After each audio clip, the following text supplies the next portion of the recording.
रासलीला कृष्ण और राधा के प्रेम की एक पवित्र और दिव्य कथा है जिसे भारतीय संस्कृति और धार्मिक परंपराओं में अत्यधिक महत्व दिया जाता है। रासलीला का अर्थ है रास अर्थात आनंद की लीला, जिसमें भगवान श्री कृष्ण ने गोपियों के साथ नृत्य किया। ये कथा मुख्य रूप से श्रीमद्भागवत महापुराण और अन्य वैष्णव साहित्य में वर्णित है।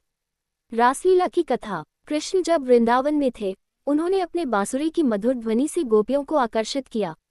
गोपियां, जिनमें राधा प्रमुख थीं, अपनी समस्त सांसारिक जिम्मेदारियों को छोड़कर कृष्ण के पास आ गईं। ये नृत्य शरद पूर्णिमा की रात को यमुना नदी के किनारे हुआ था।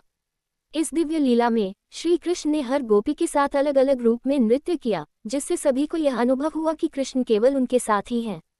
राधा और कृष्ण का प्रेम। राधा और कृष्ण का प्रेम शारीरिक नहीं, बल्कि आध्यात्मिक और आत्मीय प्रेम का प्रतीक है। राधा को श्री कृष्ण की दिव्य शक्ति का अवतार माना जाता है, जो उनके साथ एकात्मता को दर्शाता है। राधा और कृष्ण का प्रेम भारतीय भक्ति मार्ग में भक्ति की परम स्थिति का प्रतीक है, जहां प्रेमी और प्रियतम एक दूसरे में समर्पित हो जाते हैं। रासलीला का महत्व। रासलीला को भारतीय नृत्य और संगीत में भी एक महत्वपूर्ण स्थान प्राप्त है। इसे धार्मिक आयोजन के रूप में नाटकीय रूप में प्रस्तुत किया जाता है, विशेषकर वृंदावन और मथुरा में, जहां भक्त इसे कृष्ण की लीलाओं के रूप में देखते हैं। इसमें नृत्य, संगीत और गायन के माध्यम से श्री कृष्ण और राधा के प्रेम को जीवंत किया जाता है। रासलीला केवल मनोरंजन नहीं है, बल्कि आध्यात्मिक उन्नति का एक माध्यम है, जहां भक्तों को भक्ति, प्रेम और आत्मसमर्पण के महत्व का बोध होता है।